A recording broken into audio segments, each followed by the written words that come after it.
ఇగో తెలంగాణ ముద్దుబిడ్డ భయ్యా సన్నీ యాదవ్ వచ్చాడు ఇప్పుడు ఎలాగా? నీకు నాకు లొల్లొద్దు, ఇక్కడతో బంద్ చేయి ముచ్చట. నువ్వు హ్యాపీనా? వదిలే ఇక. ఆ బెట్టింగ్ యాప్లు ఆల్రెడీ బంద్ చేయి ఫస్ట్. No use. వాడు విండండి. ఆ తర్వాత రోజు 500 ఇస్తున్నావు టెలిగ్రామ్ గ్రూప్ లో ఆ కుర్రోళ్ళకి, అది బంద్ చేయి. అంటే ఏం చేస్తావరా? చంపుతావా? నరుకుతావా? తర్వాత బళ్ళు ఫ్రీగా ఇస్తున్నావు, అవన్నీ బంద్ చేయి. నా కొడుకు అందరికి అన్ని ఫ్రీ అని అన్ని ఇచ్చి మోసం చేస్తావా? ఆ తర్వాత ఐఫోన్లు ఇస్తున్నావు, అది బంద్ చేయి. ఇవన్నీ కొట్టుకొచ్చిన వస్తువులా కనపడుతున్నాయి కానీ ఏవి కొన వస్తువులా కనపడటం లేదేంట్రా? ఆ బంద్ చేసి ఆ డబ్బులతో తిరుగు. ఈ పైసలతో చేసుకో ఇవన్నీ. లేవో ఒక్క రూపాయలు చెప్తున్నా నేను ఇవ్వాలా? నా దగ్గర ఉన్న సబ్స్క్రైబర్లు అందరూ పెద్దోళ్ళు, వాళ్ళు ఎలా పోయినా అనవసరం. అంటే నన్ను పరాయివాడిగా తీసి పారేసావు అనమాట. ఇన్నాళ్ళు నేను మీ వాడిని, మీరు నా వాళ్ళు అనుకుని మురిసిపోయానయ్యా. కానీ నీ దగ్గర ఉన్న 40 లక్షల మంది పోరలు ఉన్నారు 10th క్లాస్ ఇంటర్మీడియట్, వాళ్ళ భవిష్యత్తు ముఖ్యం. ఇదిరా ఇంటెన్సిటీ అంటే, ఇదిరా మాడ్యులేషన్ అంటే, ఇదిరా డిక్షన్ అంటే, ఇదిరా హీరోయిజం అంటే.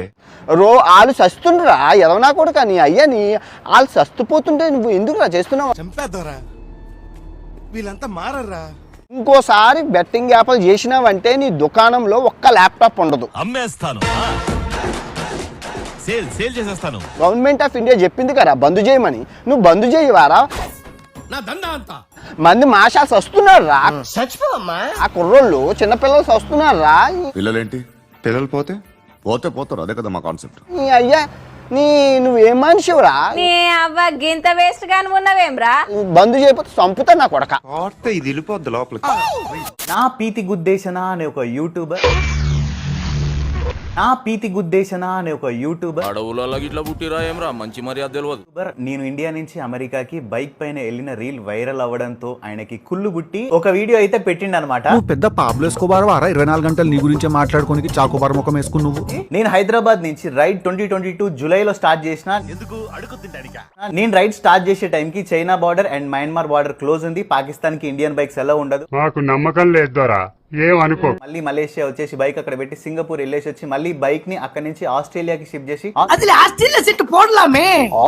సెట్ ఇక్కడ 15,000 కిలోమీటర్లు. మీరు ఆస్ట్రేలియా వీడియోస్ చూడండి. ఆస్ట్రేలియాలో ఏంది రోడ్ ఇట్ట కూడా ఉంటాయి అని చెప్పేసి అంత అడ్వెంచరస్ రోడ్ లో రైడ్ చేసి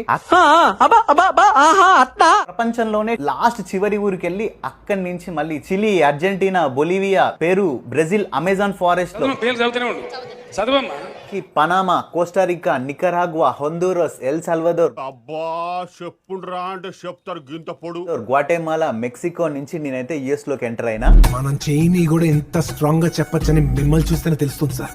ఒకసారి మీరు ఎవరు చెప్పింది గుడ్డిగా నమ్మకండి. ఇప్పుడు నేను చెప్పింది కూడా మీరు గుడ్డిగా నమ్మకండి. కరెక్ట్, ఇది కరెక్ట్ గా చెప్పావు. చెప్పిన కంట్రీస్ లో నేను రైడ్ చేసినా లేదా అని చెప్పేసి మీరు మొత్తం చెక్ చేయండి.